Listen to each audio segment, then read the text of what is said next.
Deep Mulch Garden Chaos, 4th of July viewer special. Today is Saturday and you know what that means.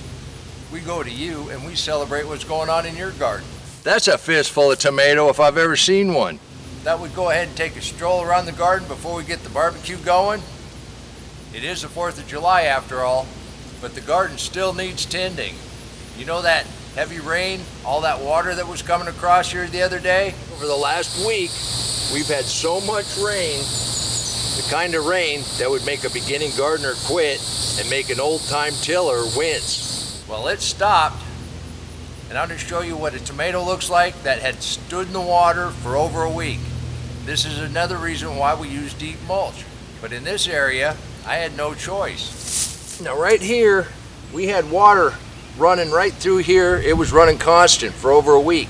When I used to garden out here and we had summers like this, the tomatoes all would just look like this. They would shrivel up, the leaves would all, I don't know if this one's gonna make it. The one next to it, which was a little higher and drier, is doing much better. Although, if you look right here, these leaves are stripped because I spent 1 or 2 days where I didn't come out and check. I told you you needed to check every day. Found a hornworm.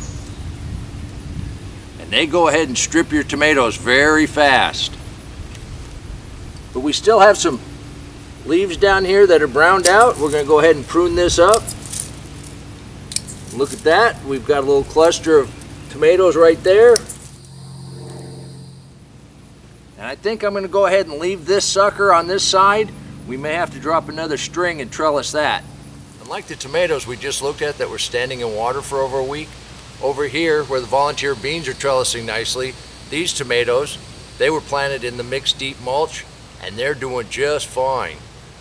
I got a couple more that I want to start trellising that are big enough. Now I'm a little later than some, but I bet we still get some really good tomatoes. But while I go ahead and start trellising these, let's take a look at a couple of our contributors.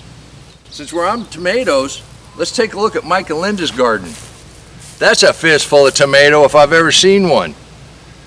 They're about a month ahead of us down in Zone 8, East Texas.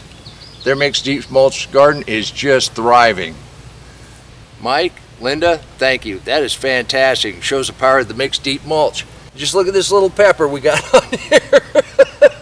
It's not quite as big as your tomato, but I think that'll do. Now right over here, we've got some tomatoes. We've got a little tomato that's starting. This plant definitely needs to be trellised up. All of this is basil that's come up on its own in amongst the amaranth. Our volunteers kept us from having to plant anything this year, but definitely created a chaos garden. But just like always, take your stick, wrap your string around it, come up to your trellis, leave a tail. That way you can adjust it as it grows. Put a little slip knot in,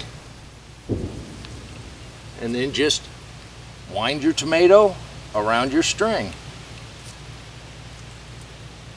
Go on into Walter's garden, see just how well it's growing. Walter's cucumbers are loving to climb, and they're really taking off. He's already harvesting pole beans and cherry tomatoes. Walter's making full use of his small space, containers and in-ground. Walter, that is fantastic. You're already harvesting beans? I got a bunch of nice little blossoms. I should be right behind you.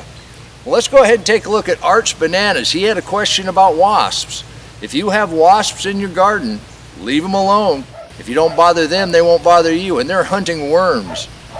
And they'll help take care of a bunch of the pests that are in your garden. We expect bananas this year.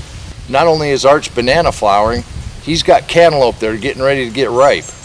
Art, your cantaloupe looks wonderful. I don't know about our cantaloupe. We've got a rabbit, and I think Chubby's back in here. I've seen all kind of damage. Just look at our carrot patch here. These came up on their own.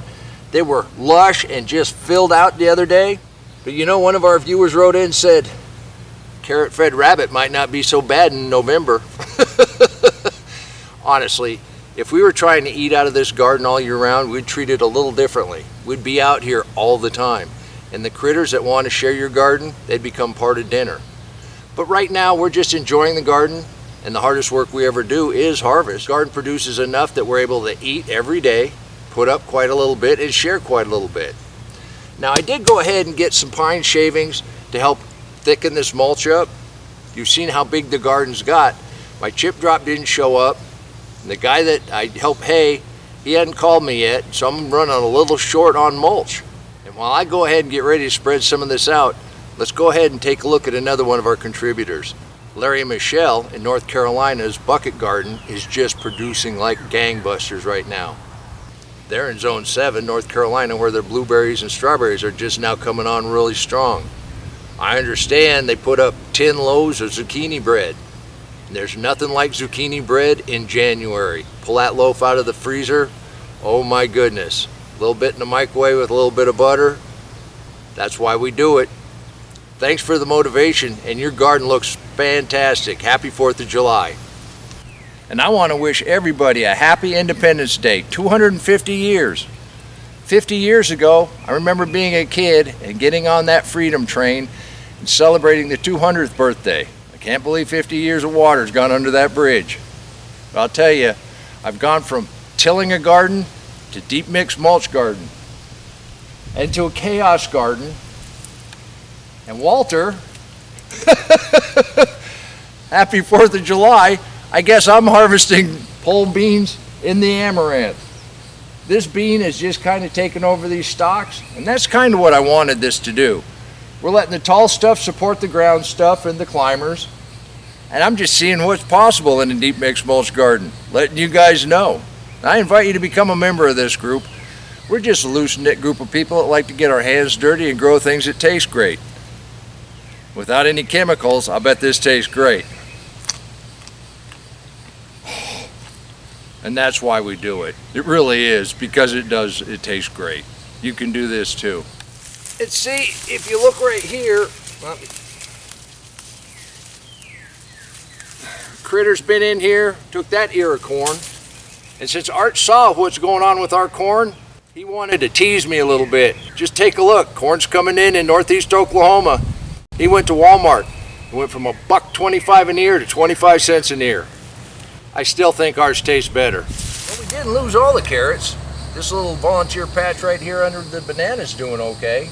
But I found another tomato that needs trellis, and we got some okra that's coming up on their own. Our garden may look like we're just a little behind, but the weather wasn't cooperating very well. And as it's warming up, and it is warming up, I'm starting to sweat pretty good. It's all going to take off. Haven't looked at the fig lately. It's kind of back in here out of the way in this chaos garden. But since we pruned it up, it's got a ton of new growth. Let's go on over to Minnesota, take a look at Barbie's garden. It's a spot that's out of the way and a little shady. Use of a little mulch. Just check out the mushrooms. Cabbage and mushrooms. Barbie, this looks awesome for a 4th of July feast. Well, the sweet potato patch looks like it made it through that rain without any problem.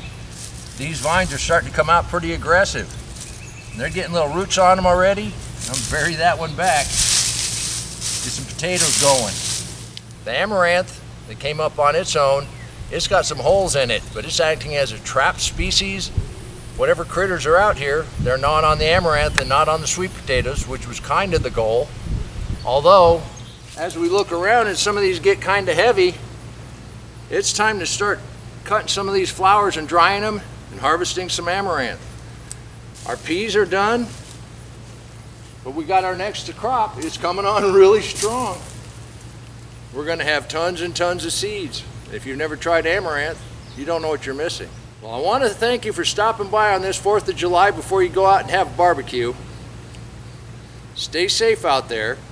Fireworks are enjoyable, but these are my kind of fireworks. You can do this too.